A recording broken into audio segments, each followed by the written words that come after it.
mundo autoriza aí a gravação. Todo mundo vai receber uma notificação se autoriza ou não. Quem não autorizar, infelizmente, vai sair da sala. O Zoom expulsa. Né? É um smart contract. Vamos exercer o nosso consentimento.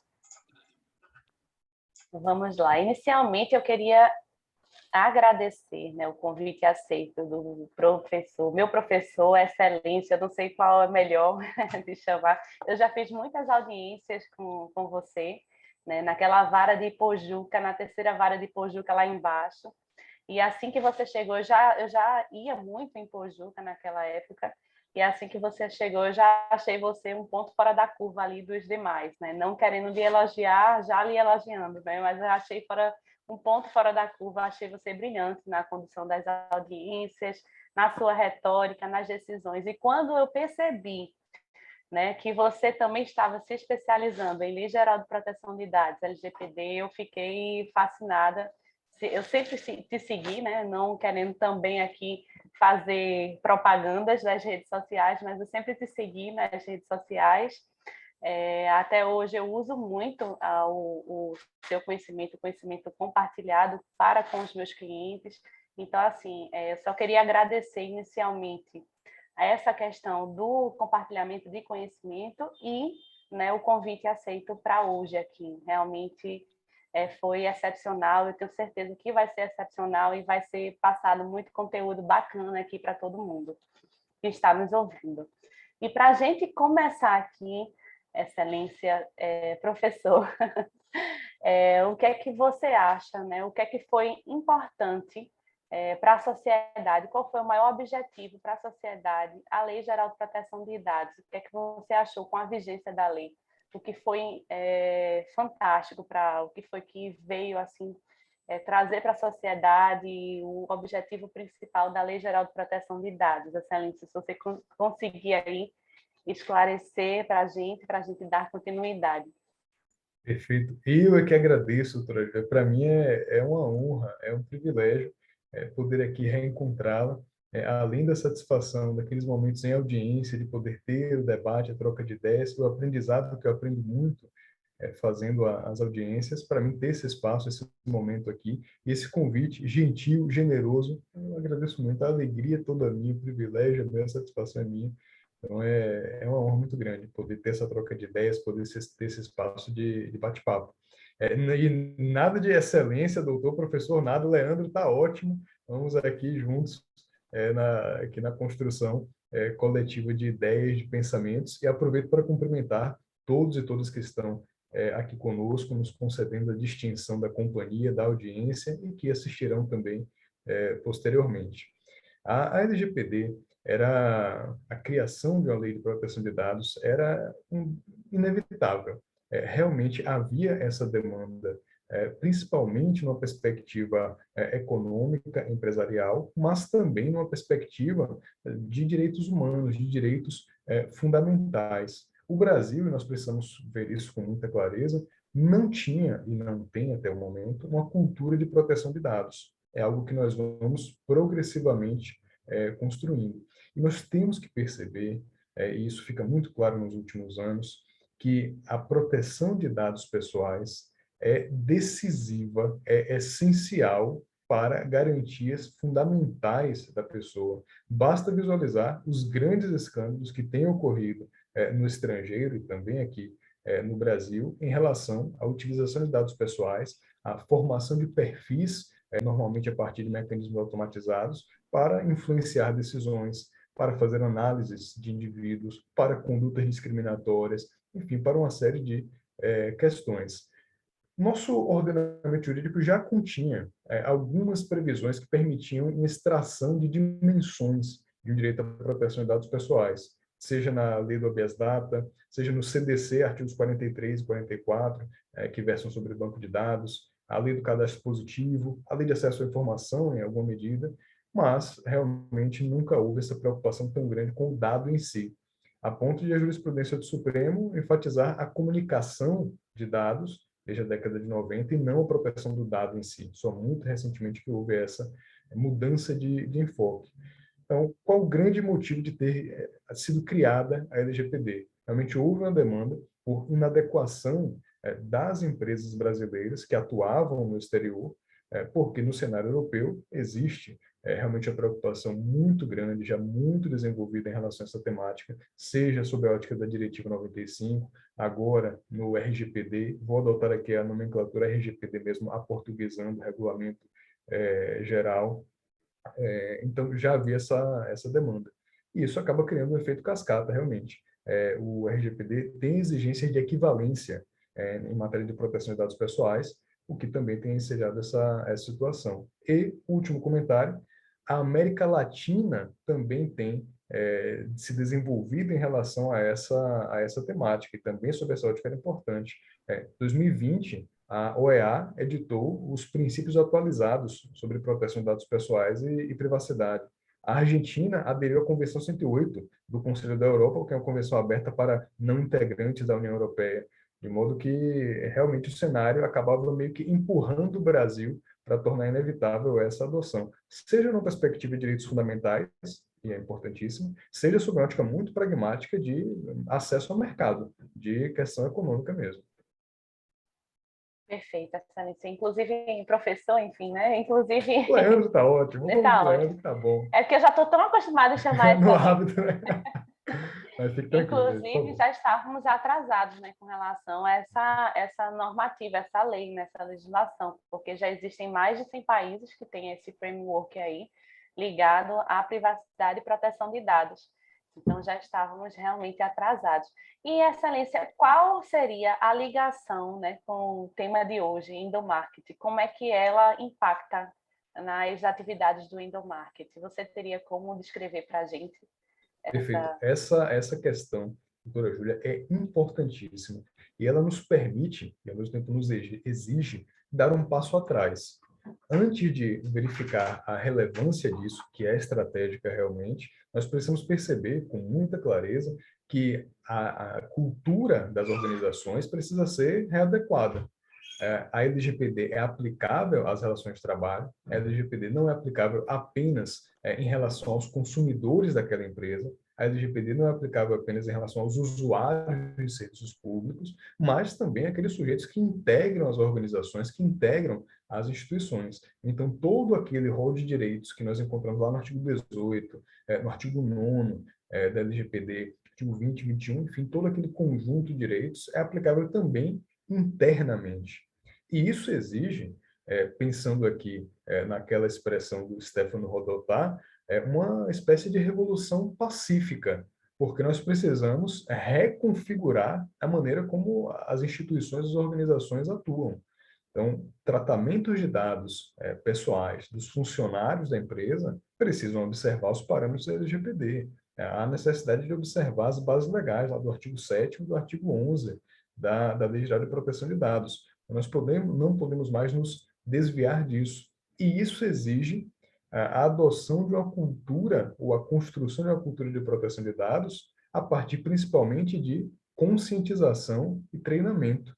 Não é por acaso que a LGPD incentiva tanto a utilização de boas práticas, de mecanismos de governança interna, justamente para estimular, incentivar que as próprias organizações façam essa espontânea readequação interna. E aí, minhas amigas e meus amigos, preciso dizer aqui, é o momento, na verdade, esse momento já deveria ter acontecido, mas tá valendo ainda, de sentar com os funcionários, sentar com o quadro de pessoal da empresa, da instituição, dizer, olha, nós precisamos reformular as nossas práticas aqui, da maneira que a gente faz em relação aos dados pessoais dos nossos funcionários, das pessoas externas, dos clientes, dos consumidores, enfim, como funciona a nossa atuação aqui. Isso precisa ser reconfigurado. E não basta ficar na teoria. É muito importante trabalhar com oficinas, com casos práticos, com treinamentos concretos para esses trabalhadores, para esses empregados, para que eles possam compreender que realmente a realidade mudou. Que vejam, a gente não pode aqui culpar nem a empresa, nem o trabalhador pela falta, nesse momento inicial, de um cuidado maior em relação a esse tema. Por um motivo simples. Todas essas questões que nós estamos debatendo hoje, até pouquíssimo tempo, simplesmente não eram um problema. Para essas pessoas, isso era um não tema. não se colocava, não eram questões sobre as quais havia necessidade de se refletir. Discutia-se, há que se discutir mesmo, questões como ética, compliance, governança, e tudo certo, tinha que haver essa discussão mesmo. Mas dados pessoais e proteção dos dados, não havia essa discussão. Então, a gente precisa ter essa paciência, essa calma de educar as pessoas, treinar as pessoas. E aí, especificamente em relação à indagação, afeta o endomarketing, porque a partir de agora é necessário que haja alguns cuidados na comunicação interna da empresa, alguns cuidados especiais, alguns cuidados que não eram necessários antigamente. O primeiro deles qual é a base legal que eu vou utilizar para esse endomarketing. É o cumprimento de obrigação legal? Não, nada, não há uma obrigação que me imponha a prática de endomarketing. Uma obrigação regulatória? Também não. Estou aqui diante da execução do contrato? Não me parece porque não há uma cláusula contratual obrigatória que haja esse endomarketing. Qual é, então, o fundamento que eu vou poder utilizar aqui para realizar para poder viabilizar esse tratamento de dados pessoais? A priori, o mais adequado, num primeiro olhar, mas que sempre vai demandar o exame de circunstância concreta, vai ser, considerando a perspectiva da empresa, o legítimo interesse. A dificuldade do uso do consentimento, que também em certas situações poderia ser cabível, é que na relação de emprego é extremamente difícil lidar com o consentimento. Algo que é mais simples no caso do consumidor, e aí aqui um campo de maior abertura, que também pode excepcionalmente ser usado nas relações de trabalho, mas que, nesse campo, as relações trabalhistas têm realmente uma restrição muito maior, justamente por conta dessa diferença de poder, de aptidão entre o empregador e o trabalhador. Então, como regra geral, não absoluta, mas geral, a tendência é que a base legal apropriada para a utilização, para a realização desse tipo de comunicação interna, seja o legítimo interesse da empresa. E de cara, isso já nos coloca alguns desafios. Primeiro, dado pessoal sensível não pode ser tratado sob a base legal do legítimo interesse, já que um obstáculo importante que a empresa precisa atentar. Então, há necessidade desse cuidado ao elaborar o seu programa interno em relação à comunicação. Mais ainda, ela precisa desenvolver o teste, o exame de 3 etapas do legítimo interesse, a avaliação do legítimo interesse, verificar se existe ali uma finalidade legítima, verificar se realmente é necessário que haja aquele tratamento e verificar se há proporcionalidade em relação a isso, para que possa haver essa comunicação. Então, em muitos casos aqui, nós teremos legítimo interesse como uma base legal preferencial para essas circunstâncias. Eu não descarto completamente o consentimento, mas pondero que a tendência é que ele realmente seja mais difícil de ser pertinente nessas circunstâncias no âmbito da relação de emprego. E há mais um aspecto para poder encerrar, que precisamos lembrar das dificuldades do consentimento. O consentimento pode ser revogado a qualquer momento pelo titular dos dados. Olha a dor de cabeça para a empresa que trabalha com consentimento e vai ter que, então, fazer toda uma readequação, uma adaptação individual, pontual, no caso de eventual revogação. Mais ainda, ônus da prova do consentimento compete ao controlador. Olha a dificuldade caso haja o ajuizamento de uma ação trabalhista e se discuta ali esse fornecimento do consentimento. Não vai ser o trabalhador que tem que comprovar um vício de vontade, é o empregador, que aqui assume a condição de controlador, que tem que comprovar que o consentimento foi fornecido de maneira livre, inequívoca, transparente, com perfeito conhecimento. Então, essa dor de cabeça do consentimento já é mais um fator aqui de ordem prática que nos direciona para tentar dar uma preferência ao legítimo interesse nessas circunstâncias. E aí, respondendo a pergunta, sim, é necessário uma readequação grande dessa atividade no marketing, sem dúvida alguma. Perfeito, excelência. Camila quer falar um pouco, quer fazer alguma pergunta, Camila, e depois eu retorno aqui, ou eu continuo? Você que sabe, Camila. Olá, Júlia, boa noite. Primeiramente, agradecer a vocês a oportunidade de participar de mais um evento maravilhoso aqui da associação e poder compartilhar o espaço com o magistrado, que para nós, advogados, é sempre interessante partilhar a nossa visão enquanto juristas, enquanto aliados, né, no efetivo exercício da justiça. Então, muito obrigada, doutor Leandro. Chama a saúde de Leandro, como você mesmo disse. né, deixar um pouquinho a formalidade do direito de Por lado, favor, por favor. né, que aqui estamos entre amigos. E nessa noite aqui é interessante falar sobre endomarketing, que é um assunto que não é muito trabalhado dentro das organizações, dentro das instituições, e que pode ser um instrumento de ajuda para as empresas nessa etapa de se adequar à LGPD.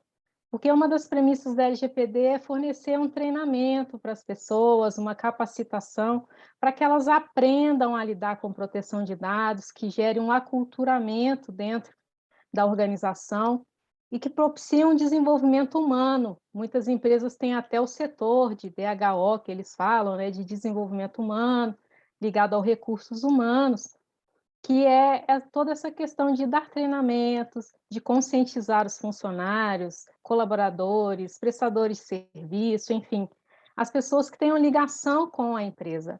Então, gostaria de saber do Leandro como ele vê, da perspectiva enquanto magistrado, vendo ali o direito do trabalho e todas as questões que envolvem dever de subordinação que o empregado tem, como essas estratégias de endomarketing realmente podem ser tanto um instrumento de adequação à LGPD, né? E como você consegue embasar dentro do contrato de trabalho essas questões do endomarketing. Perfeito, perfeito. Belíssima, belíssima pergunta. Esse realmente é um dos temas mais desafiadores, justamente por conta desse aspecto de que não há, até agora, uma cultura muito bem desenvolvida de proteção de dados no Brasil. Lógico, grandes empresas, grandes instituições já têm isso encaminhado, mas o pequeno, médio empregador, muitas vezes nem sabe o que é a LGPD, não tem nem ideia do que seja. Seus funcionários também não têm nem noção. E aqui é interessante, e mostra como a vida é rica, como a vida é bonita. Vejam que com uma progressiva formação dessa cultura de proteção de dados em ambiente empresarial, a tendência é que esses trabalhadores, essas pessoas, levem para a sua vida privada essa conscientização.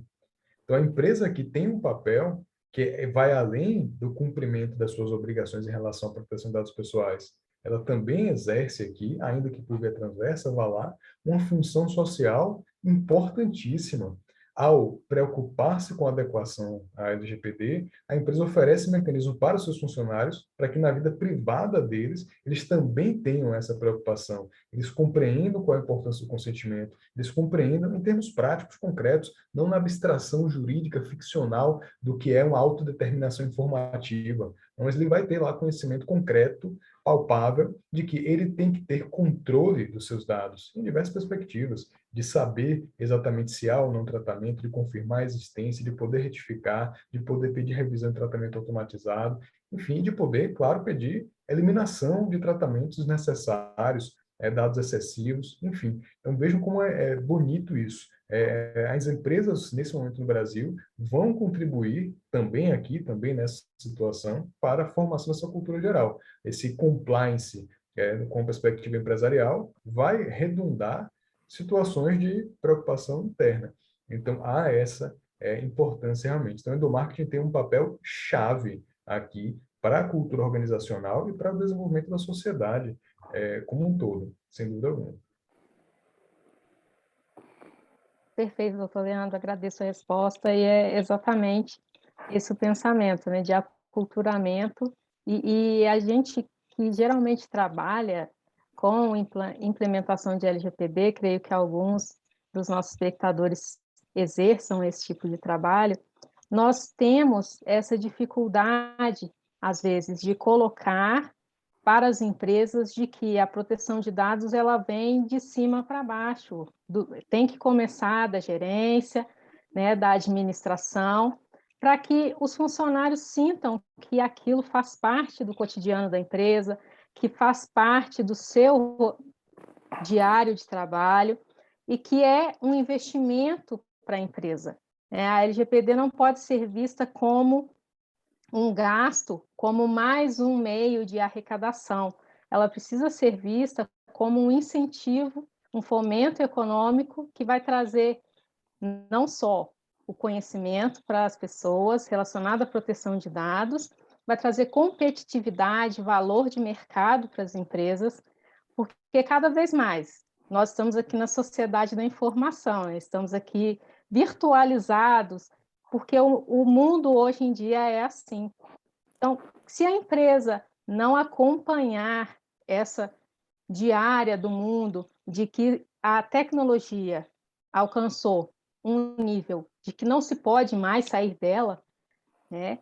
Nós precisamos realmente implementar essa cultura desde a alta direção para poder incentivar os funcionários. É o top-down, né? Então, é muito interessante a sua fala e é totalmente o que nós entendemos, né, a respeito do endomarketing e da importância dentro das instituições.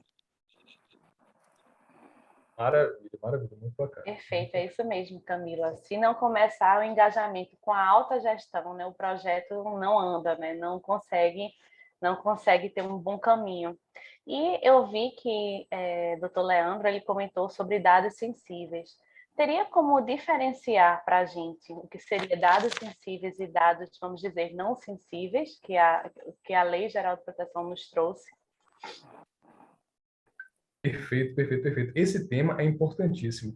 E vejam, pensar em dados pessoais sensíveis é voltar no tempo para que possamos contextualizar um aspecto.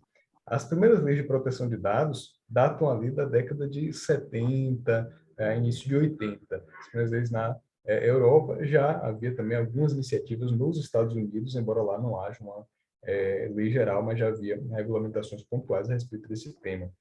E é interessante perceber que a categoria dos dados pessoais sensíveis, ou categorias especiais de dados, para utilizar a nomenclatura normalmente veiculada na Europa, é uma figura, é um instituto que, curiosamente, tem menos relação com o âmbito da privacidade, com aquela ideia de um controle sobre a informação, nessa perspectiva atual da privacidade, e uma relação, em verdade, muito mais próxima com isonomia, igualdade com não discriminação.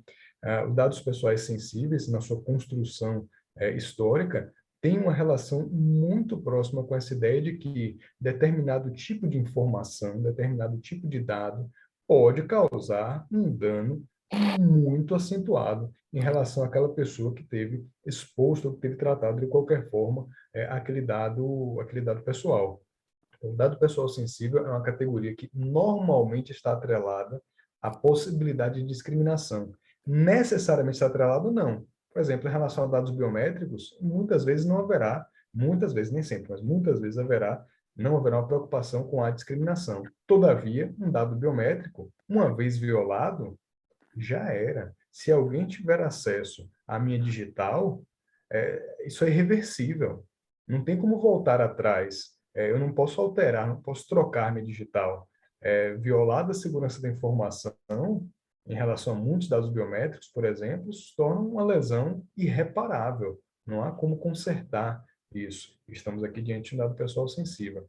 Essa categoria existia, já tinha sido prevista em algumas legislações na Europa, na década de 70, 80, foi consagrada na Convenção 108 do Conselho da Europa e depois migrou para a Diretiva 95/46 para o RGPD. E a LGPD também abraça essa ideia, também veicula essa ideia, trazendo aqui dado pessoal sensível como aquele relativo à origem racial, origem étnica, convicção religiosa, opinião política, filiação a um sindicato, matéria trabalhista aqui é muito clara, filiação a alguma organização de caráter religioso, filosófico, a um partido político, uma agremiação política de forma geral, dado referente à saúde da pessoa, dado relativo à vida sexual dessa pessoa, dado genético, dado biométrico. Então, você tem um rol extenso de dados pessoais sensíveis e, precisamos admitir, muitos deles são tratados inevitavelmente nas relações de trabalho. Eu brinco dizendo que o contrato de emprego é um balaio de dados. O empregador, controlador aqui, não tem opção. Ele tem que tratar dados pessoais para poder executar o contrato, para poder cumprir a legislação, para poder cumprir a regulamentação infralegal, não há opção para esse empregador. Ele se vê na contingência de tratar dados pessoais dos mais diversos tipos, inclusive muitos dados pessoais sensíveis. Daí a importância de uma ampla reformulação da atuação interna da empresa. E me permita só um breve comentário para poder contextualizar e trazer um colorido para as colegas e para os colegas que estão aqui conosco. Por exemplo, será, minhas amigas e meus amigos, que vale a pena mesmo não pensar, não organizar o setor de recursos humanos, o departamento de pessoal, a partir de um critério de níveis de acesso? Em outros termos, será que realmente o estagiário da RH precisa ter acesso a todos os dados pessoais que são tratados lá, inclusive dados pessoais sensíveis? Será mesmo? Será que todo mundo do RH, considerando uma empresa de um porte de médio a maior, precisa mesmo ter contato com todos os dados pessoais? É realmente necessário? Será que o sistema precisa ficar aberto para quem desejar bisbilhotar nas pastas dos arquivos dos colegas, por exemplo, já que muita coisa hoje é digitalizada e você tem, pelo próprio sistema, o acesso a essa documentação? Faz sentido isso? Realmente, a partir da vigência da LGPD, é adequado, é conveniente que a empresa não tome uma cautela maior em relação a essa questão? Quanto a isso, já é muito evidente que tem que haver esse cuidado. Então, há uma série de cautelas, de restrições que temos que observar quanto aos dados pessoais sensíveis. Por exemplo, legítimo interesse não pode ser utilizado como base legal. A execução do contrato ou de procedimentos preliminares ao contrato não pode ser usada. Proteção do crédito não pode ser usada. Por aí vai. Há cuidados, há cautelas que devem ser observados aqui com muito cuidado. A política de gestão interna, a política de governança, deve ser concebida considerando o tratamento desses dados pessoais sensíveis, sem dúvida alguma. Excelência, professor, como é que você acha? Leandro, tá o que é que ótimo. você, Leandro, o que é que você acha sobre a foto? A foto ela é tratada como dado sensível ou não? O que é que você acha? Porque assim, o endomarketing, ele trabalha algumas atividades, ele usa a foto do colaborador para uma atividade para o Dia dos Pais, Dia das Mães, enfim, normalmente se utiliza. Essa foto ela é considerada como um dado sensível, porque caso positivo eu não vou poder utilizar o legítimo interesse nesse caso. E aí eu vou ter que correr para o consentimento, ele vai ter que autorizar para mim. Você recomendaria mesmo isso? Exatamente. A resposta foi perfeita, irretocável, como evidentemente eu já sabia que seria. Perfeita a resposta. Esse é um ponto extremamente delicado. Nós precisamos fazer uma distinção entre dois tipos de foto, dois tipos de imagem. A imagem que não permite a identificação da pessoa, aquela imagem mais ampla, você faz uma imagem de grupo e não consegue identificar a pessoa. Aqui, para trazer um exemplo que é conhecido no direito civil, aquela imagem de arena, pensar no direito de arena, numa perspectiva mais ampla, que você não consegue identificar a pessoa. Esse tipo de imagem causa algum problema em relação à proteção de dados pessoais? Causa alguma preocupação? Não. Por quê? Porque o dado pessoal diz respeito a uma pessoa natural identificada ou identificável. Se eu não posso, a partir de critérios razoáveis, chegar à conclusão de quem é aquela pessoa ali, eu estou em paz, eu estou tranquilo, posso utilizar isso sem maiores indagações. Todavia, se eu uso a imagem da pessoa, a foto do funcionário ali, bom, estamos diante de um dado biométrico, esse é um dado pessoal sensível e há uma série de cautelas. E aí o caminho realmente vai ser, na maioria dos casos, né, essa hipótese aqui é perfeita, a colocação da doutora Júlia, o consentimento para um caso como esse de funcionário do MEI, Dia dos Pais, coisas do tipo, vai ser o caminho mesmo. Portugal alterou a sua legislação de proteção de dados recentemente, agora em 2019, para adequar ao regulamento geral da União Europeia. E lá, no novo diploma português, na lei de 2019, tem uma previsão muito interessante que facilita a nossa vida, que é basicamente o seguinte: é possível tratar dados pessoais com base no consentimento, quando a negativa, a recusa, não possa gerar prejuízo ao trabalhador. Então, a situação é que ele não corre nenhum risco, em que ele pode plenamente manifestar seu desinteresse, sua negativa, sua recusa, e você pode ser valendo dessa base.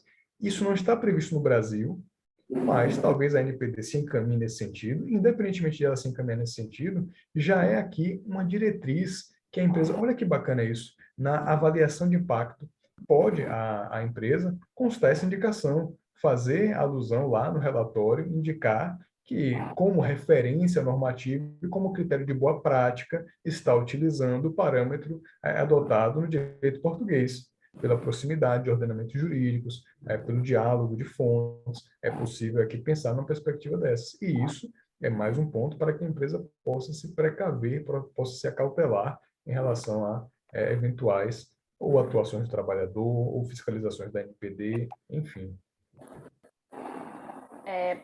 Doutor Leandro, agora mudando um pouquinho, para complementar aqui, só para finalizar esse assunto, com relação a uma foto, né? Nesse caso, eu teria que pedir uma autorização específica do funcionário, do colaborador. Perfeito. Eu poderia colocar já no kit admissional dele alguma orientação, um termo de consentimento desde o início da admissão dele, ou eu teria que fazer isso a cada evento, a cada momento?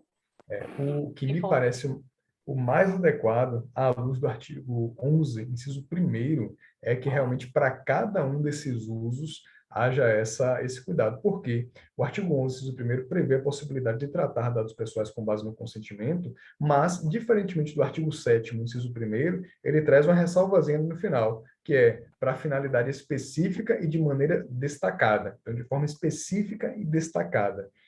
Há essa previsão que não tem no artigo 7º.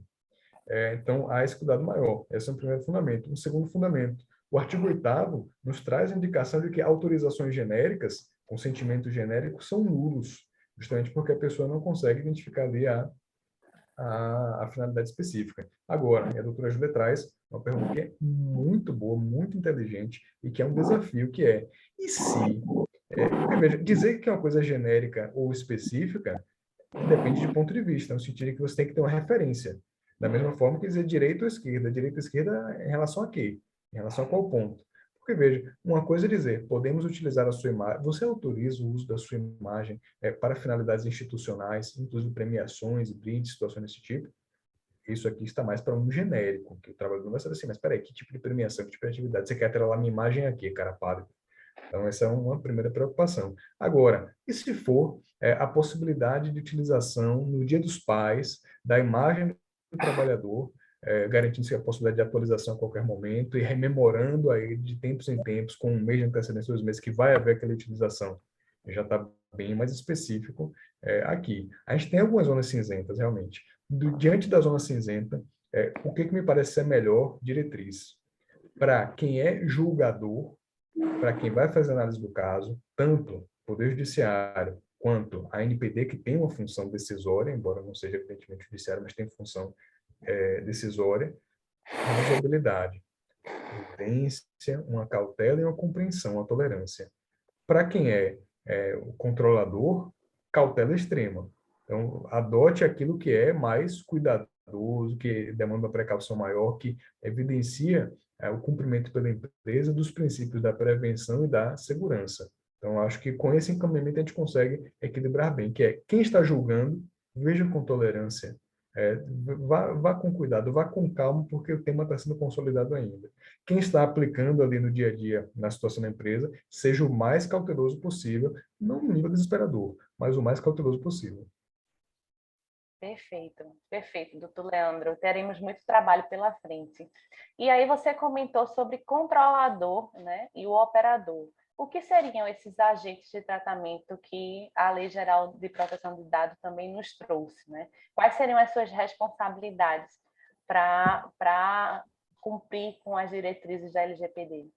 Maravilha, fantástico. Esse é um tema importantíssimo.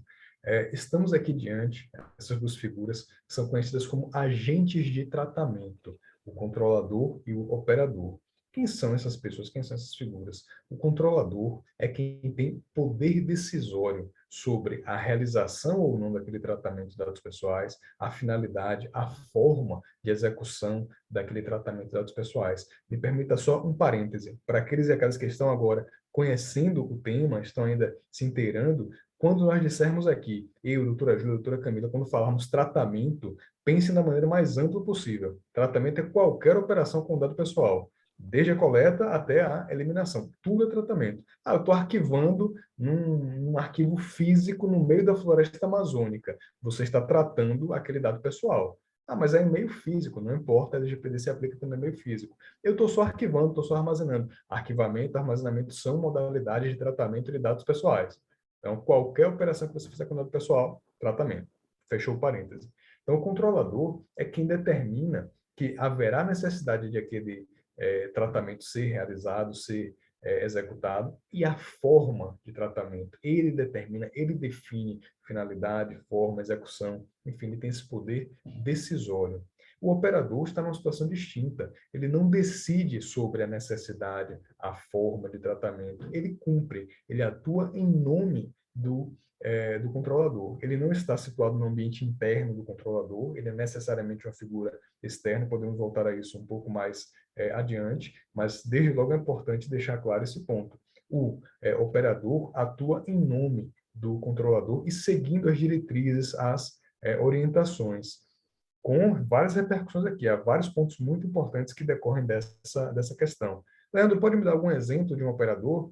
Imagine, por exemplo, que a empresa contrata um seguro de saúde vinculado ao contrato daqueles trabalhadores. Pode ser que essa empresa seguradora atue como operadora para a realização de certos tratamentos. A empresa contrata um contador. A empresa está terceirizando parte da folha de pagamento, exemplificativamente. Nesses casos, estamos aqui tratando de operadores que vão cumprir aquelas orientações, aquelas diretrizes do controlador.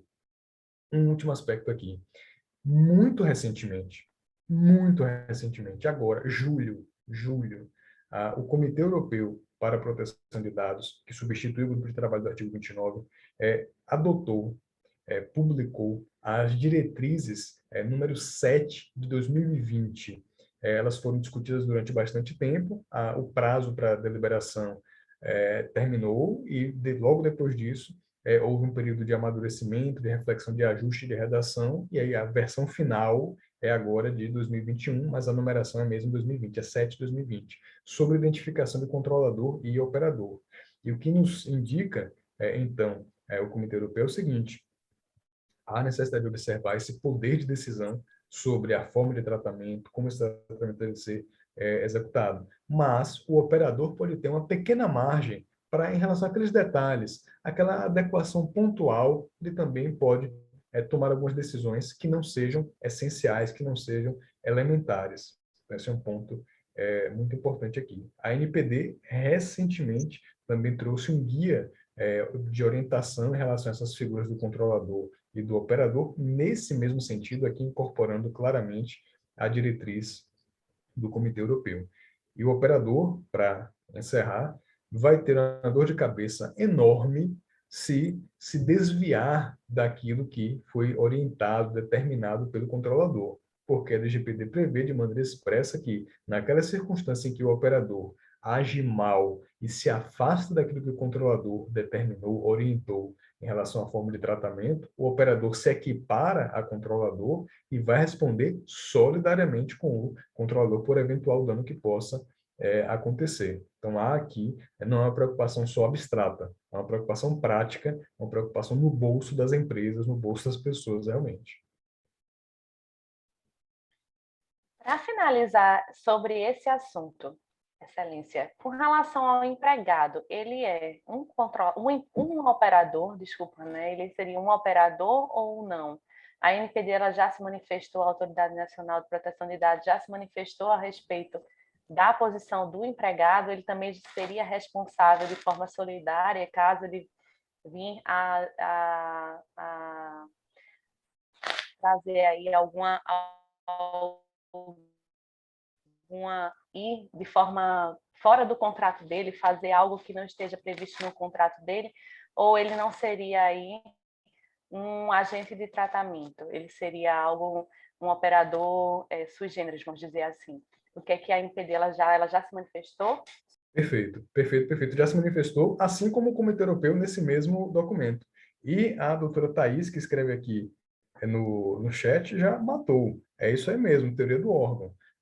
Houve no Brasil uma discussão grande a respeito disso, num momento inicial, a respeito desse enquadramento, se era possível, se não era, como operador. Hoje, não há dúvida. o empregado, o trabalhador, o funcionário da empresa não é operador. O operador é necessariamente um sujeito externo à organização da empresa. Orientação, diretriz 7 de 2020 do Comitê Europeu para a Proteção de Dados e a orientação recente, o guia da Autoridade Nacional de Proteção de Dados, que foi há alguns meses também publicado. Hoje, não há dúvida a respeito dessa questão, essa discussão foi superada. O operador é necessariamente uma figura externa aos quadros do controlador. Mas eu preciso só fazer uma ponderação adicional em relação a isso, que é, a priori, não podemos pensar em responsabilização do empregado, menos ainda solidária, no caso de haver alguma irregularidade no tratamento de dados pessoais, um incidente de segurança, o que quer que seja, a priori. Mas há um ponto importante. As regras que regem o direito do trabalho e o direito civil continuam sendo aplicáveis. Então, se o trabalhador provocar algum prejuízo, algum dano ao seu empregador, por exemplo, ele atua de maneira inadequada, faz tratamentos irregulares, ele causa incidente de segurança, causa violações a dados pessoais de clientes, por exemplo. Nesses casos, o empregador é quem vai responder, e aí artigos 932 e 933 do Código Civil, o empregador responde pelos atos dos seus funcionários. Entretanto, nos casos de dolo ou culpa, é possível que haja o ajuizamento de ação de regresso em face daquele trabalhador, que vai responder não solidária, mas subsidiariamente. E desde sempre foi assim. Se o trabalhador tem um dia de fúria e ataca um cliente no meio da loja, esse cliente pode e vai ajuizar a ação em face da empresa. A empresa é quem vai responder e a empresa pode, então, ajuizar uma ação de regresso em face daquele trabalhador. É um caso em que a empresa vai estar no polo ativo da ação na justiça do trabalho. Curiosamente, é um caso pouco frequente de ser visualizado, mas pode perfeitamente acontecer. A grande questão é, maravilha, do ponto de vista jurídico, tá lindo, Leandro, tudo certo. E na prática, meus amigos e minhas amigas, é essencial que haja uma cultura de proteção de dados, porque, a depender do estrago feito nesse tratamento irregular, o trabalhador não tem condição de ter uma ação de regresso que o trabalhador vai ressarcir a empresa, não vai ter dinheiro para isso. A empresa vai ficar no prejuízo, realmente, não vai ter viabilidade prática. Por isso que a solução é um passo antes e treinamento, treinamento. Ah, eu cansei, treinamento. Ah, já não dá, treinamento, porque isso é essencial. Leandro entrou aqui em um ponto cataclísmico, digamos assim, que é o da responsabilidade dentro da LGPD. E eu já estava aqui pensando, né, no segmento da sua fala, Leandro, quais são, né, aí as implicações de responsabilidade para os agentes de tratamento? Porque, vejamos, nós já temos aquele hábito de pegar lá do Código Civil, o 186, o 927, o dever de indenizar, e tem toda a teoria do risco, do empreendimento. Por exemplo, o empregador não fornece um equipamento de proteção individual quando deveria fazê-lo, devido à atividade exercida pelo funcionário. Ele está arcando ali com o perigo, né, de ocorrer um acidente de trabalho daquele funcionário e, posteriormente, ter que indenizar o funcionário. E na LGPD a gente veio também trazer esse conceito de responsabilização do agente de tratamento, porque imagine casos, né, internos dentro das empresas, de terem que indenizar alguém, ou até mesmo alguém externo, do público externo, que tem algum direito violado por uma infração à privacidade e proteção de dados. Então, como você, Leandro, enquanto magistrado, vê essa situação da responsabilidade dos agentes ali no âmbito trabalhista? Perfeito, perfeito, perfeito. Eu tenho comentado nesses eventos que me concedem a alegria e o privilégio de participar, inclusive um que fizemos da Ana Matra há algum tempo, que o futuro inevitável da justiça do trabalho é se tornar uma justiça de proteção de dados pessoais, por um motivo singelo. Não há paralelo de uma relação de direito privado em que haja o tratamento de dados pessoais com a mesma extensão, com a mesma quantidade, por tanto tempo, quanto a relação de trabalho. Simplesmente não há. Não há relação de consumo que se aproxime dessa realidade trabalhista aqui, porque na trabalhista nós temos diversos dados pessoais sensíveis que são tratados por um tempo expressivo. Então, o abacaxi está conosco, não vamos nos iludir. Nós estamos na linha de frente. A advocacia trabalhista vai ser a advocacia de dados pessoais.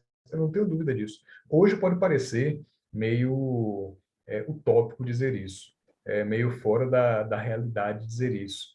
Quando eu comecei a falar isso, logo antes da audiência da LGPD, parecia ser mais doido ainda. Mas podem ter certeza que esse é um futuro inevitável. E eu volto a rodotar uma revolução pacífica, como ele fala na sociedade de vigilância. É isso que vai acontecer. E aí, alguns pontos. Se aqueles e aquelas que estão aqui conosco advogam mais para a empresa, meus amigos, minhas amigas, esse é o momento de parar, conversar com seus clientes. Vamos sentar aqui, vamos fazer o ciclo de vida de dados, vamos fazer o inventário de dados, porque a gente não pode correr o risco de que haja alguma dificuldade aqui, do ponto de vista tanto dos consumidores quanto dos próprios trabalhadores. Esse é o momento da gente ajustar isso aqui.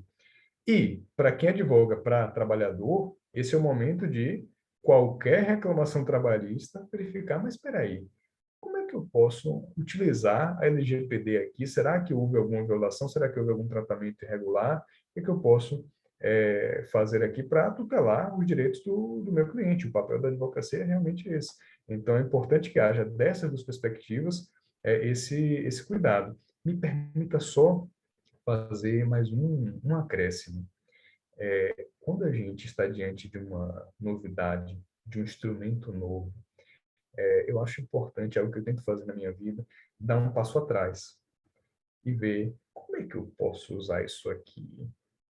Ter aquele momento de estranhamento. E vejam, o que eu tenho tentado, eu tenho feito quase que um trabalho de evangelização em relação a esse tema, que é, minhas amigas, meus amigos, na área trabalhista, nós precisamos incorporar ao nosso arsenal a produção antecipada de provas, especialmente em períodos de honorários advocatícios sucumbenciais, há necessidade de que você possa previamente conhecer aqueles elementos para só depois ajuizar a ação ou nem ajuizar a ação. Não se exige mais aquela a necessidade de urgência, de perecimento de prova para que possa ser manejada essa ação. E por que eu estou fazendo esse comentário? Porque vejam, venham comigo, pensem a LGPD não só sob a ótica material, pensem também como um instrumento que aperfeiçoa o processo. Veja que interessante, a ação de produção antecipada de provas é robustecida, é fortalecida com a LGPD. Porque você que vai ajuizar essa ação pode fundamentar na LGPD a necessidade de apresentação daquele dado pessoal por parte do empregador. E mais ainda, veja como a gente abre a cabeça aqui, como a caixa de ferramentas é ampliada. Vejam só, algo que até os dias de hoje, ou até muito recentemente, a gente só conseguiria pensar no âmbito do Poder Judiciário, que não, se eu quiser ajuizar a ação de antecipada de provas para ter esses documentos, eu preciso ir à justiça. Não tem jeito, porque o empregador não vai fornecer isso voluntariamente ou administrativamente. Algo que era assim até então, percebam, amigos e amigas que estão conosco, como isso pode ser revolucionário. A LGPD estabelece um procedimento para apresentação dos dados pessoais do titular de dados. Lá no artigo 19 tem a regulamentação específica, a apresentação imediata, num prazo específico, de acordo com a circunstância. A NPD também vai regulamentar isso. Então, Inclusive, pode eu acho que claro, já temos até ações trabalhistas baseadas nesse pedido, né? Baseando exatamente, na LGPD. exatamente. E isso revoluciona. E aí dá para fazer o quê? Veja como é interessante isso. E como aqui o advogado tem um papel chave, como sempre, né? Em relação a essa temática, também a essa temática. E como a gente tem que pensar numa ótica de justiça multiportas. Veja que interessante. Pode o advogado, sem precisar recorrer ao judiciário, e aí a demora, as questões que existem no judiciário, pode diretamente notificar o empregador, solicitando, com base na LGPD, artigo 19, a entrega desses dados pessoais. Cartão de ponto, contra-cheque, quer que seja, pode fazer isso. O empregador não entregou, recalcitrante. Ok, denúncia à ANPD, reclamação, queixa à ANPD. E aí o exercício do direito vai estar lá comprovado. Lembrando que essa reclamação ANPD pressupõe a tentativa prévia de solução do conflito. Então, um e-mail para documentar e aciona a NPD.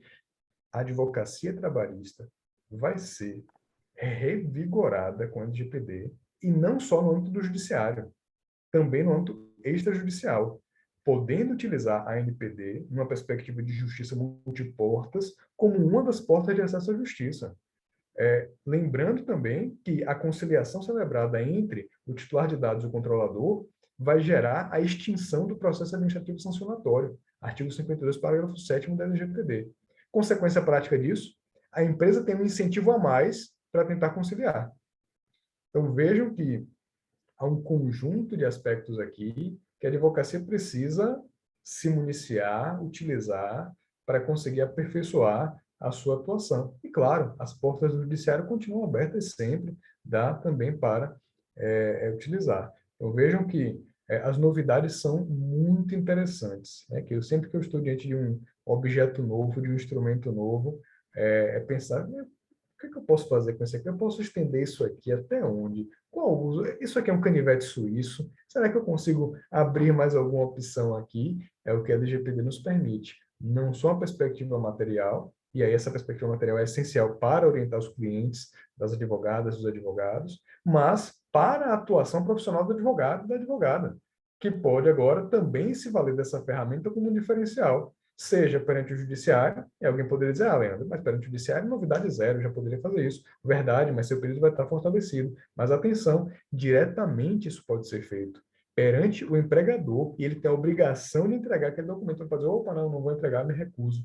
E aí, se ele se mantiver recalcitrante, não tem nenhum problema. Excelente, muito obrigado aí pela resposta negativa. Tome aqui a reclamação, a petição na ANPD e o processo fiscalizatório para você, meu amigo. Muito obrigado, então. Então, vejam que existe essa nova perspectiva de atuação. Quem está pelo trabalhador, quem está pela empresa, precisam pensar em todas essas questões. É um mundo novo, realmente. É um mundo novo. Quando eu digo isso, pode parecer meio apocalíptico, meio meu Deus, aterrador, mas é realidade. A gente precisa... Não dá para adiar. Não dá para fechar os olhos e fingir que não existe. Não dá para fechar os olhos e fingir que não existe. Quem dominar essas técnicas primeiro, quem dominar essas técnicas com antecedência, vai ter muito mais facilidade. Leandro, eu gostaria de fazer aqui com você um link do endomarketing e a figura do encarregado de proteção de dados. Porque ainda é aquela luta para colocar para as empresas a questão do encarregado. Muitas empresas não se atentam às peculiaridades de se nomear um encarregado, e aí nós batemos em algumas questões como colocar um encarregado institucionalizado, né, um funcionário, e aí o que vai acontecer? Vai alterar o contrato de trabalho, vai extraviar da função, vai acumular a função, vai bater ali no conflito de interesse. E como a empresa, através do endomarketing, pode, né, se comunicar com os trabalhadores, com os seus funcionários, as pessoas que têm ali relação, através do encarregado, porque ele é uma figura que é muito importante internamente. Então, gostaria que o doutor Leandro passasse para a gente essa perspectiva do encarregado dentro da empresa. Belíssimo, belíssimo, belíssimo. O encarregado é uma figura estratégica na LGPD. É uma figura que tem um papel muito importante para a consolidação da cultura de proteção de dados pessoais. Agora, parêntese aqui entre nós. Ou funçãozinha delicada, viu? Que abacaxi, que pepino. Olha, coitado. Por quê? E aí, para aquelas que estão aqui conosco que ainda estão conhecendo o tema. O encarregado exerce uma função que é uma espécie de ponte, de caminho intermediário. É ele que vai fazer o contato entre o titular de dados e o controlador, vai receber reclamações, receber solicitações, receber queixas em relação a essas questões aqui. É ele que faz o contato com a ANPD, é ele que vai ter a delicada situação de ter que informar incidentes de segurança em muitas circunstâncias. Então, vejam que o encarregado é uma figura muito peculiar, porque, ao mesmo tempo, ele tem que desfrutar de um grau importante de autonomia, para que ele possa, de fato, exercer essas atividades. Ele não pode sofrer riscos de penalização, de sanção pelo exercício das suas atividades. Isso está expresso no ambiente europeu, não está na LGPD, mas evidentemente é aplicável essa mesma conclusão. E, ao mesmo tempo que tem que ser alguém com autonomia, com independência, ele também tem que ser dotado de um grau de fidúcia extremamente elevado por parte do controlador. Por quê? Porque, virtualmente, em tese, ele pode ter acesso a todos os dados pessoais tratados na empresa. Porque qualquer pessoa pode fazer qualquer solicitação de confirmação de acesso, de retificação, de atualização. Então, no limite, ele tem acesso a tudo. Ele tem acesso potencial a qualquer dado pessoal da empresa. Imagine um vazamento de dados envolvendo essa figura, envolvendo esse sujeito. E aí, vários pontos aqui. O encarregado pode fazer parte da estrutura interna da empresa. Ok, é plenamente possível essa opção, e para muitos casos vai ser uma opção muito boa mesmo, vai ser uma opção muito interessante para aquela empresa. Em outras circunstâncias, a empresa não vai ter condição de constituir aquele encarregado, porque realmente a estrutura é menor, ela não tem essa expertise necessária, ela pode terceirizar essa função, pode contratar uma pessoa natural ou uma pessoa jurídica para que exerça essa atividade externamente. Mas olha a dor de cabeça, no momento em que você faz isso, você já está colocando todo aquele corpo, aquele banco de dados seus, à disposição de um sujeito fora da sua organização. Se der algum problema, alguma questão ali, o risco também pode recair em relação a esse controlador. Mais ainda, pode ser que o encarregado trate, o encarregado externo, dados pessoais de várias empresas ao mesmo tempo. E aí o risco de níveis de acesso, essas questões delicadas. Então, se estivermos diante de um encarregado, empregado, é necessário observar algumas cautelas aqui. Primeira cautela: não deve haver qualquer espaço, qualquer campo de dúvida sobre a autonomia dessa pessoa. Se ficar implícito, se ficar sugerido, algo como: se você denunciar, se você der uma resposta que não seja do nosso agrado para o titular, para a NPD, você vai sofrer uma retaliação. Estamos diante de um encarregado que não serve para absolutamente nada, e essa empresa está em desconformidade com a LGPD. Então, esse é o primeiro ponto. Segundo ponto, também pensando sobre a ética de proteção de dados. E aqui há uma diretriz do grupo de trabalho do artigo 29, ainda não foi reformulada ou revisada pelo Comitê Europeu, ainda usamos a diretriz do GT 29, que indica o seguinte: o encarregado tem que dispor de condições reais de trabalho. Então, questões relativas a tempo para exercer as funções. Não adianta colocar encarregado para inglês ver. Ele tem que conseguir, tem que dispor de acesso a recursos materiais, financeiros, se for o caso, a estrutura de pessoal, se for o caso, para poder dar conta daqueles pedidos, daquelas comunicações. Então, esse é outro ponto importante. Aquele guia orientativo da NPD foi no mesmo sentido, basicamente copiou as diretrizes do GT 29 em relação a essa temática. Eu posso aqui, a depender da circunstância, do tamanho da empresa, pensar na constituição de uma equipe para exercer a função de encarregado. Mas se eu fizer isso, é importante ter algumas cautelas.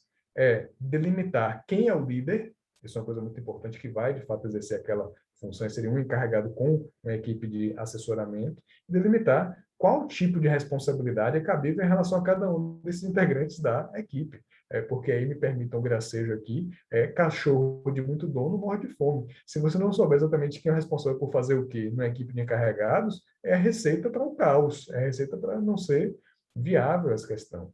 Muito bem, tudo isso para apresentar essa figura e dizer: uma das atribuições, uma das funções do encarregado, é que ele tem essa aura, esse glamour dessa pessoa que vai ter essa função de ponte, de intermediários, que normalmente é acentuado. Mas ele tem um papel, e foi esse ponto que perfeitamente, com muita inteligência, a doutora Camila nos trouxe, que ele tem um papel previsto expressamente no artigo 41, parágrafo 2º da LGPD, de orientação do corpo de funcionários, orientação do quadro de pessoal. Com cuidado, ele não vai dizer como é que o tratamento deve, não vai determinar o tratamento, porque ele estaria interferindo na própria atividade do controlador. O que ele vai fazer é orientar sobre qual a maneira correta, quais as diretrizes, quais os parâmetros que devem ser observados, o que tem que ser objeto de cuidado, de atenção nos tratamentos em geral, enfim, tem meio que essa função de tirar dúvida, e aqui, principalmente, de transmissão de uma cultura de proteção de dados pessoais. Pensar em endomarketing, sem dúvida, em matéria de proteção de dados pessoais, sem dúvida inclui a figura do encarregado. Ele tem um papel central aqui, é trazer essa pessoa para participar dos eventos, para participar dos treinamentos, para analisar, para acompanhar e para entender como é que funciona a atuação da empresa. Daí a importância de ser alguém que tenha também essa visão interna de funcionamento. O encarregado não está lá para ser uma peça decorativa, ele está para ser realmente alguém que vai fazer essa orientação e esse contato. Então, belíssima pergunta e um tema desafiador. Aí o pessoal utiliza essa nomenclatura de DPO, né? Porque o DPO, e aí tem todo um glamour, todo um negócio. O pessoal não sabe o abacaxi que é a figura do encarregado. Na hora que cai a ficha, que vê o problema que se meteu, é que começa a perceber o problema que é esse negócio. Mas é uma atividade, é um nicho de mercado. É um nicho de mercado, mas dá muito trabalho. Muito trabalho. E também, Leandro, houve toda uma problemática lá no comecinho, que todo mundo começou a divulgar, olha, o DPO, salários de 50 mil reais, né? E aí assustou, de certa forma, o mercado de trabalho. Imagina, o empresário começou a pensar como eu vou dispor de numerário, de orçamento, para pagar uma pessoa que tenha um ganho salarial de 50 mil reais. Né? Então, realmente houve muita complicação, as empresas não tiveram aquele aporte, aquela instrução inicial. Né? No primeiro momento foi um medo, um amedrontamento, né? Vai gastar com DPO, vai gastar com implementação, vai gastar com implantação de sistemas de gerenciamento e tudo mais. Uma sanção de 50 milhões, porque todo mundo só falava da sanção de 50 milhões. Exatamente. E realmente a gente sabe que muitas vezes as pessoas só se atentam quando dói no bolso. Isso é do cotidiano, mas quanto à proteção de dados, não é bem esse o pensamento. Né? Nós não temos que pensar na sanção, no que vamos gastar. A gente tem que ter realmente aquele pensamento preventivo, a prevenção é que deve prevalecer. Então, muito obrigada, Leandro, pela sua explanação. Deixa eu devolver a bola para a Júlia aqui. E uma Me pergunta, permita só Cláudia, verificar, antes, se a doutora Júlia me autorizar, se me autorizar, só bater uma já bola com está esse mais que comentário autorizado. que a doutora Júlia fez da multa, se me permite. Pronto. Foi perfeito o comentário. E aí, veja, houve essa grita, houve essa preocupação. Meu Deus, a multa multimilionária, Senhor, o que fazemos a partir de agora? E as pessoas, muitas pessoas, não atentaram na época, e a doutora Júlia traz esse ponto de vista aqui dessa preocupação, que cara, realmente a multa preocupa muito, é evidente que preocupa muito. Agora, além disso, tem responsabilidade civil, a gente pode depois discutir isso, mas mesmo no campo administrativo, a pior sanção, e aí sem, claro, desconsiderar que a multa é uma sanção muito grave, mas a pior sanção é a proibição de tratamento de dados. Porque isso, no limite, significa fechar a empresa. Fechar a empresa. A multa pode ser de 0, pode ser uma multa de 5 mil, mas proibição parcial de tratamento de dados pessoais. Aquela atividade o negócio, né? inviabiliza o negócio. Simplesmente inviabiliza o negócio. Ou um bloqueio durante um período específico, ou uma suspensão parcial, ou uma suspensão do tratamento de dados em geral, pode ser que a multa seja de 0, mas que esse bloqueio, essa suspensão, durante algum tempo, alguns meses, seja o suficiente para chegar a um valor astronômico do que seria correspondente por falta de faturamento da empresa. Ou, no pior cenário, a proibição de tratamento. Que, meu amigo, é fechar as portas, se for total. Ou, a depender do perfil de negócio, do modelo de negócio, se for parcial, também fecha as portas. Então, independentemente de multa, veja, a NPD não precisa aplicar R$ 1 de multa para, se houver essa orientação, e me parece que não haverá, mas a gente fica atento sempre, se realmente tiver a intenção de ser muito incisiva. Não precisa aplicar R$ 1 de multa. Basta utilizar as outras sanções. É o suficiente. Até, Leandro, vou só fazer aqui um comentário comentáriozinho. Recentemente tivemos uma grande rede de e-commerce atacada por um ransomware. Imagine o prejuízo de ficar fora do ar. Exatamente. Então, Exatamente. imagine o prejuízo de Esse ter o ataque tratamento de dados de interrompido. Exatamente. E foram todos criptografados, né, os dados. Então, eles ficaram sem acesso aos dados. Passaram um final de semana, eu fiquei sabendo que o comitê de risco tinha mais de 150 pessoas nessa empresa, Ave Maria. trabalhando para o retorno das atividades. Para você ver. E ainda tiveram que pagar um valor exorbitante para esses hackers, né? No O caso, os resgate, né? crackers, o Foi o caso do resgate. STJ, né? Uma coisa parecida aconteceu no STJ. O STJ teve os dados sequestrados, o sistema interno sequestrado.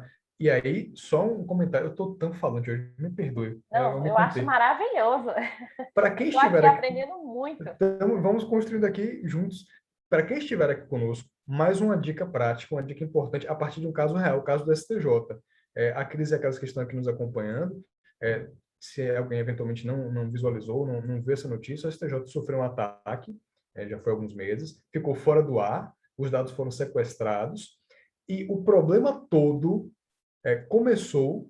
decorreu a falha de segurança de uma terceirização com teletrabalho. Então, foi um terceirizado que estava fazendo teletrabalho, e aí o acesso foi por meio do sistema desse rapaz. E aí, vejam, uma questão tão singela, né? Teletrabalho. Ok, vamos pensar aqui nas questões trabalhistas. Meu amigo, vocês vão se preocupar com proteção de dados pessoais em teletrabalho e na terceirização. Olha a dor de cabeça. Olha a dor de cabeça.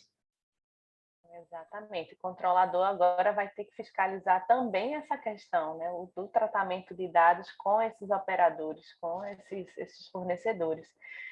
E lembrando aqui que, como é algo público, né, essa questão que ocorreu, você vê que a reputação da empresa para mim, é o equivalente ou pior do que a multa de 50 milhões.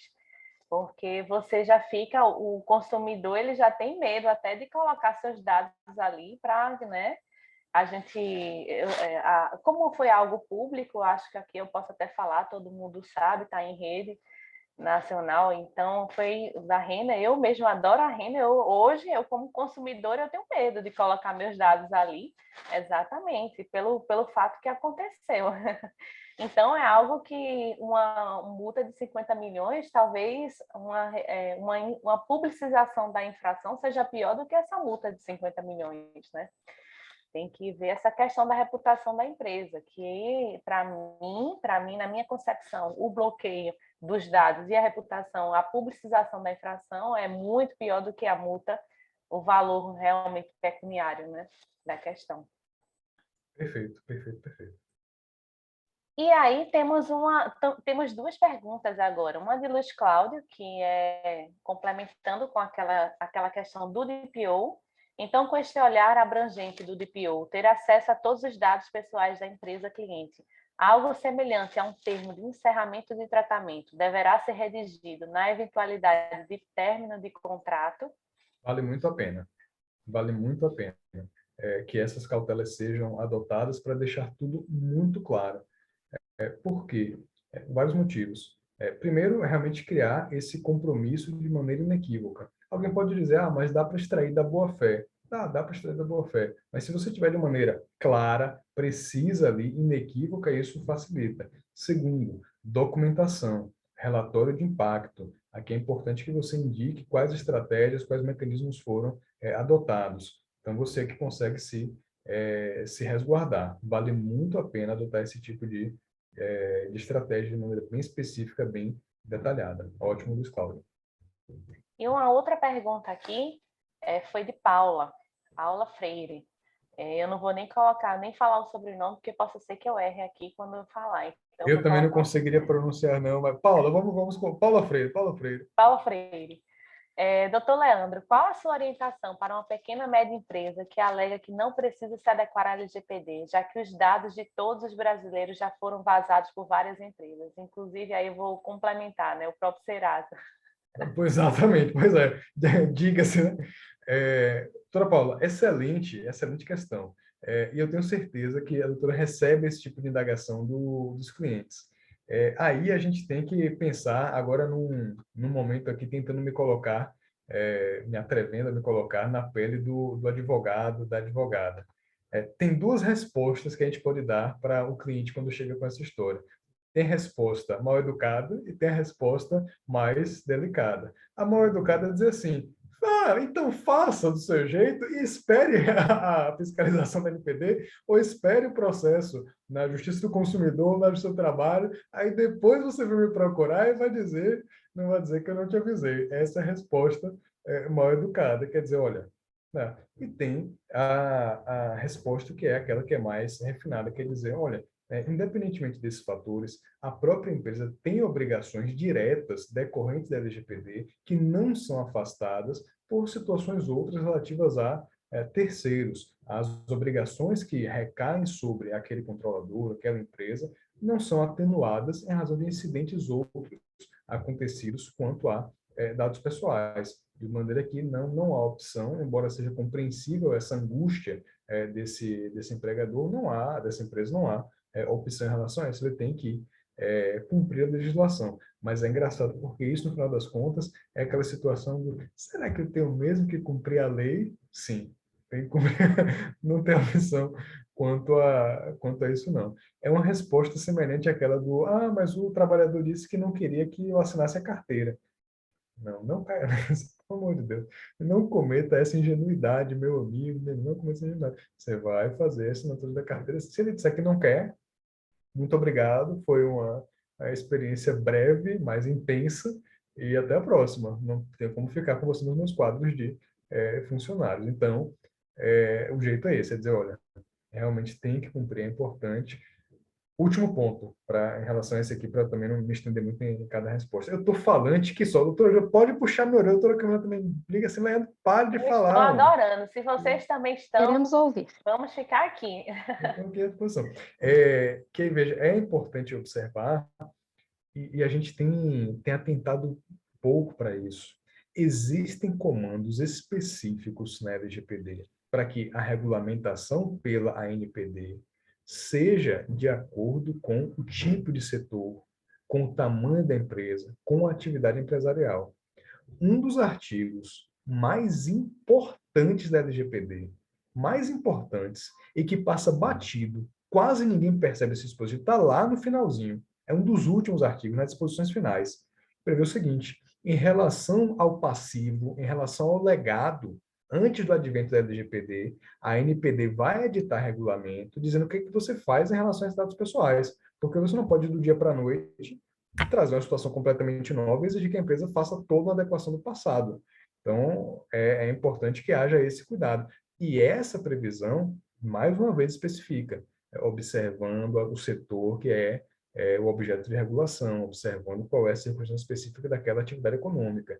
Então, é importante observar isso, para dizer que, sim, a NPD vai cuidar desse detalhamento, dessa adequação, não vai adotar a mesma diretriz para grande empresa e para pequena e para média empresa. Vai haver aí uma adequação que não é inconstitucional, porque a própria Constituição prevê a necessidade de você conferir tratamento específico, mais simples, para pequena e média empresa. Então, diga ao cliente, cumpra. Pronto, assim. Leandro tocou num ponto interessante, falando aí do legado, porque nós sabemos que no direito trabalhista a gente tem ali uma obrigaçãozinha de armazenar informações por um determinado período, né? Então, situações, por exemplo, de acidente de trabalho que envolve emissão de CAT, que aí decorre um direito ali do empregado, né, de ter aquele registro do acidente de trabalho, e envolve dados de saúde que são sensíveis, né? Então, geralmente há muito papel envolvido, né? Muitos documentos, prontuários. Geralmente o RH fica com uma pastinha para cada funcionário. Aí tem a foto do funcionário, tem o currículo que ele entregou quando foi lá no recrutamento. Várias informações. Como o doutor Leandro vê, né, a questão do endomarketing, desse trabalho interno na empresa para organizar toda essa documentação em papel, todo esse acervo físico, que ele também é muito importante e no direito trabalhista ele sempre vai ser acionado em algum momento.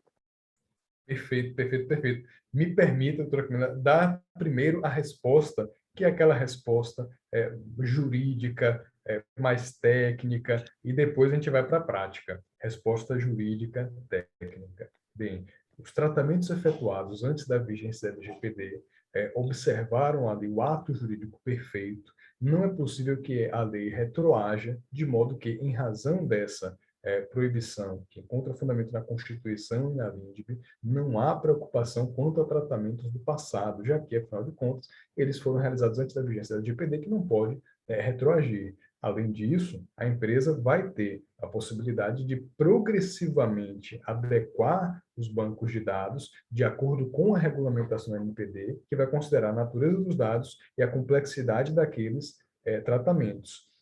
Pronto, essa é a resposta bonita. Essa é a resposta bonita. Agora, a vida real é bem diferente disso. A vida real é muito mais complexa que isso. Então, dada a resposta que a gente daria aqui no momento de uma palestra, mas okay, agora vamos para a prática, vamos aqui arregaçar as mangas. Vamos lá. Primeira coisa, que às vezes as pessoas não compreendem claramente, que olha como isso é complexo. Meus amigos e minhas amigas que estão aqui conosco. Maravilha. O que foi feito no passado é passado, tudo bem, ficou para trás, ok. Agora, certo, os tratamentos que foram irregulares no passado, ou melhor, que teriam sido irregulares à luz da LGPD do passado, não vão ser objeto de nenhum tipo de sanção, responsabilidade civil, nada disso. Joia.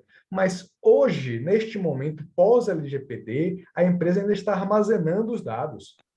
O que foi no passado, ficou no passado, tudo certo. Mas hoje ela está tratando os dados. Mas, Leandro, eu não estou processando, eu não estou usando para nada. Você está arquivando, meu amigo. Você está armazenando. Isso é forma de tratamento. Se houver algum tipo de excesso dos dados que estão sendo armazenados ali, o que vai acontecer é que pode o empregador dizer, opa, peraí, mas são dados do passado, eu não posso ser punido. Não, não, não, não, não, porque esses dados estão com você hoje, esse tratamento é atual, é pós-LGPD, tratamento na modalidade armazenamento, que, como qualquer tratamento, tem que estar atrelado à finalidade, à necessidade e à adequação, consagrados no artigo 6º da LGPD. Então, não é, a questão é muito, muito, muito mais complexa, muito, muito mais difícil do que aquela resposta pomposa que a gente pode dar assim, num evento mais formal. A prática é muito mais rica do que aquilo. E alguns empregadores, eu já tive a alegria, a satisfação de participar de alguns eventos e conversar com as pessoas.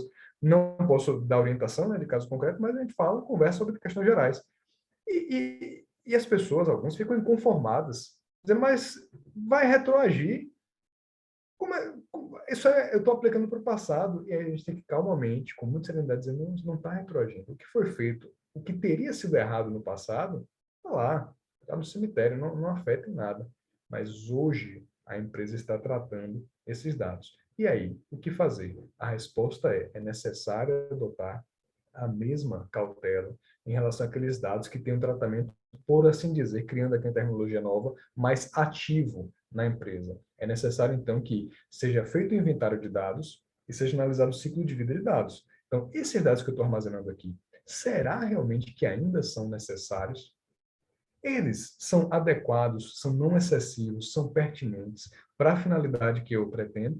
Com qual base legal eu estou fazendo esse tratamento aqui na modalidade de armazenamento? Eu estou fazendo isso aqui para quê? É para, por exemplo, um eventual exercício regular de direito em processo judicial? Se é para isso, eu realmente preciso desse dado aqui? Será que faz sentido manter esse aqui ou é necessário, então, eliminá-lo? A empresa tem que fazer essa verificação, analisar. Tem que fazer realmente, dar um trabalho enorme. Por isso que a adequação da LGPD é um produto que exige realmente uma... E aqui, por favor, digo produto não como algo mercadológico, mas no sentido de que é uma atividade, um serviço que realmente...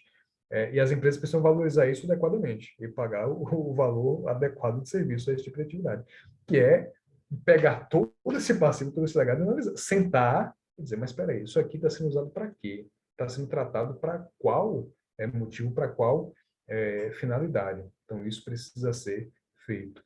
Mas, última pimentinha, aproveitando a minha baianidade, é a seguinte, eu estou em Recife, mas sou baiano, eu sou baiano e não praticante, baiano, mas não exerço, que é o seguinte, a gente dá a resposta formal, padrão, nos seguintes termos. Olha, a empresa pode conservar, armazenar dados do funcionário que foi despedido, que teve o contrato encerrado, por até 2 anos, porque é só até esse limite que ele pode ajuizar a ação trabalhista, haverá prescrição bienal. Após isso, então, depois dali, não tem mais esse fundamento de exercício regular de direito em processo. É muito bonito dizer isso. É muito bonito. Mas, e a NPD vai ter que se manifestar sobre essa questão, não resolve, definitivamente não resolve. Por quê? A doutora Camila colocou com perfeição. Questões de saúde. Já tem um prazo diferente de conservação dos dados pessoais. De cara, tem essa diferença. Outra coisa, mais simples. Como é que a empresa vai saber se houve causa de interrupção, impedimento ou suspensão da prescrição? Então, vejam que não é 2 anos e acabou ali um abraço. A questão é muito mais complexa do que isso. Então, a gente tem que ter alguma margem para pensar na maneira de trabalhar com essa questão. E a NPD vai ter que se manifestar. Não pode ser 2 anos e aí no dia seguinte, tratamento irregular, absurdo isso aqui, não faz uma... Opa, pera lá, mas eu não sei se houve um caso suspensivo. Por outro lado, pensando em minimização de dados, não pode a empresa marotamente dizer, não, já se passaram 10 anos, mas pode ser que tenha uma causa interruptiva, suspensiva, impeditiva, eu vou conservar tudo aqui. Não pode, evidentemente. Então, a gente vai ter que construir, e a NPD vai ter um papel muito importante nisso, para trazer essa angústia prática. E isso é um problema. Isso é um problema real para o qual o ordenamento hoje não oferece solução. Então, essa é uma questão realmente muito desafiadora. Eu já vi que o Luiz Cláudio aqui já colaborou respondendo uma questão maravilhosa, Cláudio, perfeito sua resposta. E só também fazendo um adendo, Leandro, nessa questão do legado, geralmente a gente esbarra em outra questão que a LGPD traz, lá a partir do 46, que é das medidas organizacionais e tudo mais. Por quê? Onde estão armazenados esses documentos? Né? A empresa oferece algum nível de segurança, uma vez que ela está fazendo uma atividade de tratamento, que é o armazenamento, porque lá mesmo, lá no RGPD, como você diz, né, Leandro? A gente tem toda uma questão que envolve a perda ou destruição dos dados, isso é considerado gravíssimo. E aqui, para nós, no legado, imagina a empresa guarda papelado num armário de qualquer jeito. Chove, inunda, incêndio, alguma coisa Usa o externa. dado ou a cópia de um documento que contém Utiliza um como dado rascunho. para fazer exatamente como rascunho, que é um negócio assim que desde antes já deveria causar uma angústia. Hoje, mais ainda. Mais ainda. Né? Então, realmente é uma outra questão que a gente precisa também trabalhar nas empresas, e aí estou pegando lá a questão das normas ISO, que é a gestão dos riscos. Né? Dificilmente você encontra uma empresa que trabalhe, né, pensando na gestão do risco. Manter um armário trancado, uma política de mesa limpa, né? Vamos evitar a papelada circulando, caso seja desnecessário ali ter aquele papel circulando. Então, realmente é uma prática que o endomarketing pode trabalhar, essa conscientização, também lá o encarregado, como o doutor Leandro disse, né, de institucionalizar, trazer para junto dos funcionários toda essa cultura de proteção de dados, é só mais uma garantia, né, para a empresa. Então, é um ponto relevante, eu achei interessante comentar. Desculpa, eu também estou falando muito. Não nada, mas excelente, excelente. E aí fica mais legal que a gente vai aqui no bate-bola. Eu prefiro dessa forma que a gente vai construindo junto.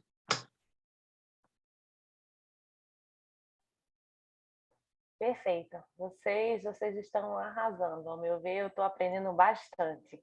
E eu acredito que todos também. As duas Eu aqui. acredito que todos estão aqui recebendo aqui muitos, muitos, muitos conhecimentos aqui para repassar para os nossos clientes.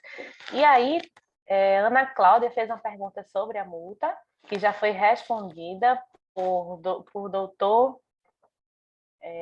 Luiz Cláudio, Luiz né? Cláudio, Luiz isso. Cláudio. E aí ela pergunta, né? Oficialmente foi a partir de 1 de agosto, mas não soube de nenhuma empresa multada Também ainda, não. né? Também não. Pois é. Ela ainda, a NPD ainda não, ela está realmente com esse poder educativo inicialmente, né? Para depois vir a fiscalizar as empresas. O presidente, sim. Diga, não, por favor. Então, o presidente da NPD ele já se manifestou nesse sentido, de vir com esse poder mesmo educativo, de conscientizar toda a população, toda a sociedade com relação à privacidade e proteção dos dados, para depois vir a fiscalizar e aplicar aí as sanções administrativas previstas na lei. Perfeito, perfeito. E regulamentação mesmo, que é bom, até agora, nada. Estamos aguardando aí. Fica aí a nossa A lembrança, norma NPD. fiscalizadora está lá na consulta pública. Estava já para o conselho diretor, né, para ser aprovado, porém está lá. Mas realmente nessa questão a NPD ainda está carente de pessoal. A máquina pública, infelizmente, ela tem desses problemas, né, que nós, infelizmente, encontramos nas autarquias, nas empresas públicas, sempre esse problema de pessoal, de ter ali um orçamento também liberado para que eles possam agir, porque também geram gastos.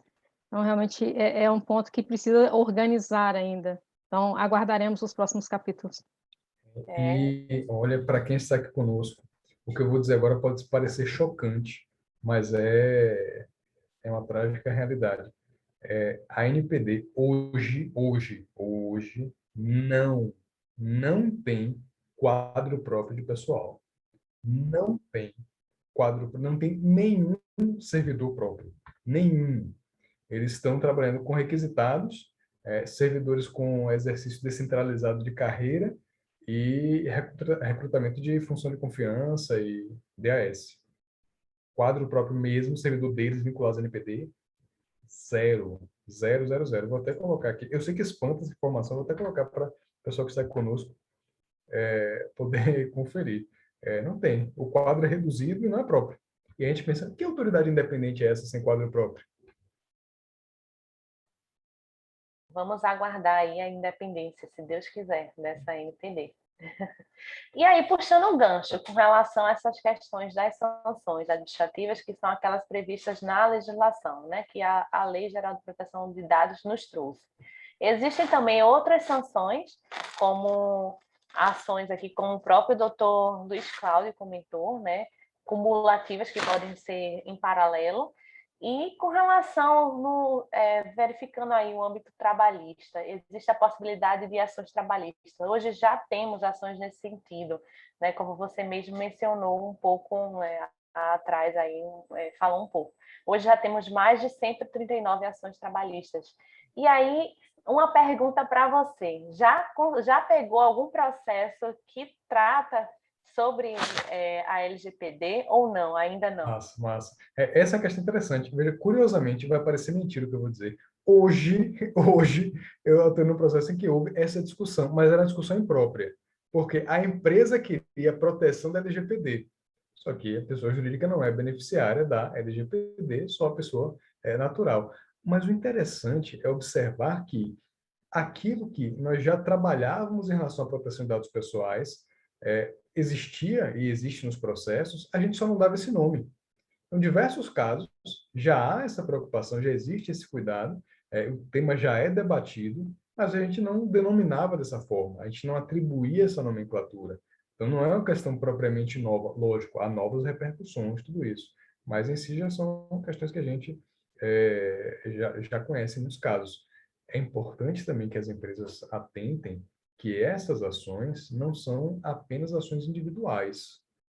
Sindicatos podem ingressar com ação civil pública ou ação civil coletiva em relação a esse tema e o maior cuidado de todos. Eu tenho, para minha alegria, amigos e amigas no MPT. O MPT está estudando LGPD. O MPT está estudando LGPD. Então, vale muito a pena pensar a respeito dessas questões e, enfim, tentar cuidar da adequação, porque vai chegar. Seja a advocacia, nas reclamações trabalhistas, seja o MPT. O sindicato talvez seja um pouco mais difícil, tem que ser um sindicato realmente bem engajado, com um corpo técnico que realmente auxilie nisso. Mas ajudaria tanto, né? A gente teria outra qualidade de atuação sindical com uma preocupação com o LGPD, mas... E aí, Perfeito, doutor Leandro. E aí, só para Luiz Cláudio colocou aqui, esclarecendo prezados, não sou advogado, mas continua sendo doutor para a gente, tá? Doutor Luiz Exatamente. É Cláudio. isso aí. É isso aí. Camila, teria alguma questão a mais? Para mim, eu acho que foi super esclarecedor, passou muito conhecimento, como sempre, sou sua fã.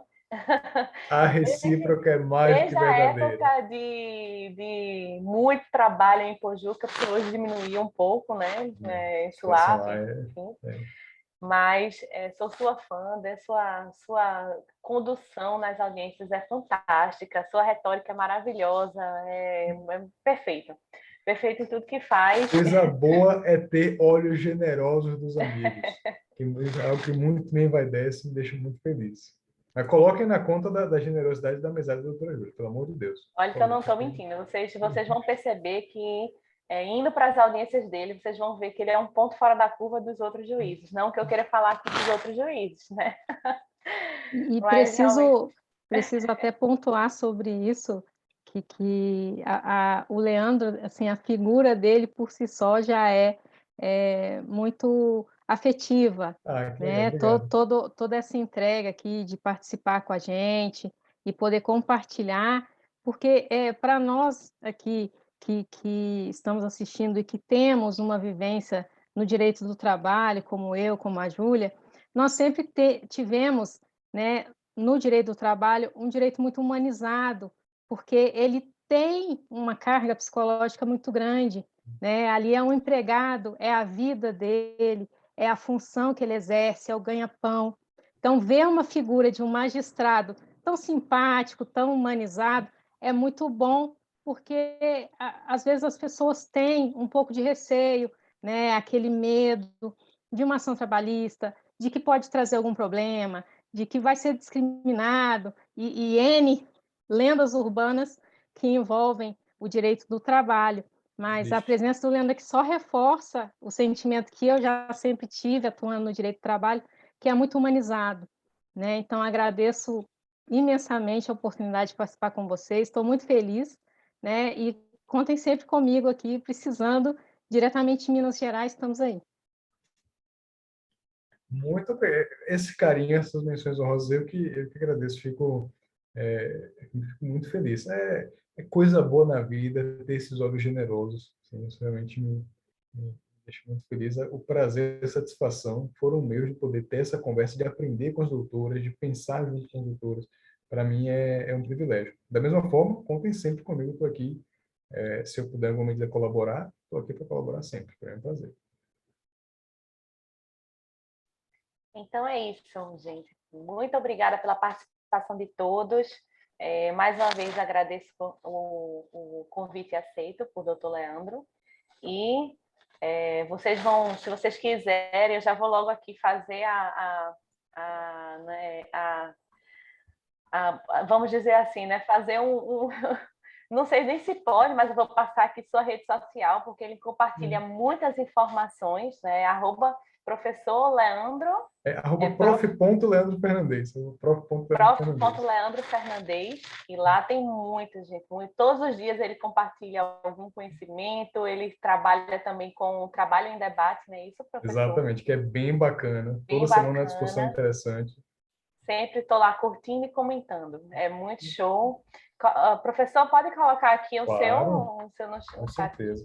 E eu preciso dizer com alegria que no dia 29 de novembro, portanto, daqui a 2 meses, meu Deus, que medo, eu vou defender a tese de doutorado, orientada pelo professor Fred Dier e pelo professor Rodolfo Pamplona, com orientação, sobre proteção de dados pessoais no processo.